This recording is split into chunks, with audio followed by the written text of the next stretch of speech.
Hi, it's Miss Silbert here, and today I'm going to show you how to draw a cube in one-point perspective.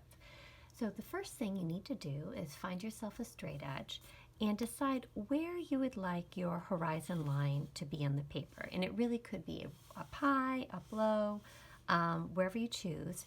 If you do the horizon line down low, you're going to have a very different perspective than if you did it really high.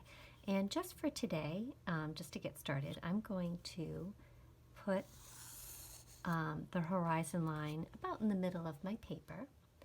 And you need to choose a vanishing point. Your vanishing point is kind of where everything sort of recedes into the distance on the horizon.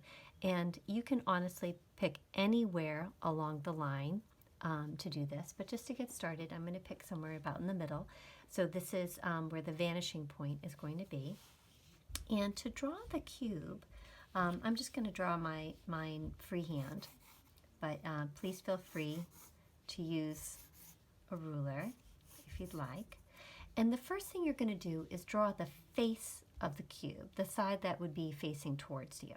And then once you have that, you can almost imagine that the sides of the cube, you're going to see two sides of the 6 of the cube that we're imagining here. It's going to be going back into the distance. And I'm going to draw this line a little light because I may want to erase part of the line. But it's going to match that corner right there. And then what you can do is simply pivot your ruler to keep it right on that vanishing point dot and match it up to the next corner and put a line there. And then you're going to pivot again to that third corner right here and make a line going back there. So now we have the face of our cube and we have the two sides going back into the distance, or the illusion of, right? And this is the one-point perspective is a wonderful technique all about creating the illusion of depth. Now, this is kind of going on into infinity here, the way that it's going back. If I wanted this to be a cube that had an ending on the side, what I need to do is decide how wide of a length I want this to be, or how short, right? And this is where you can really start to have fun with your drawing, because you can create entire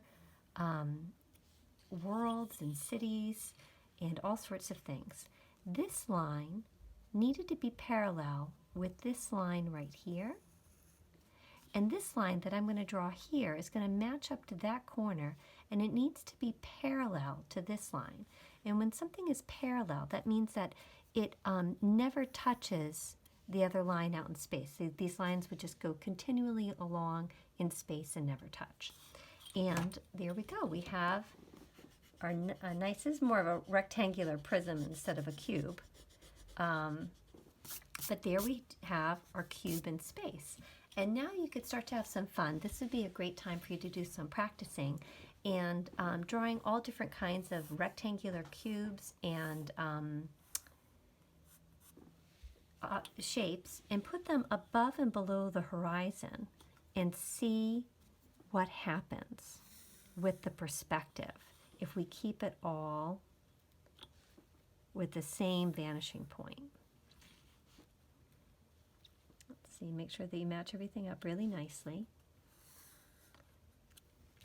And what you're going to notice is that the lines below the horizon are going to converge diagonally up this way, and lines above the horizon are always going to converge coming down this way. And there you go.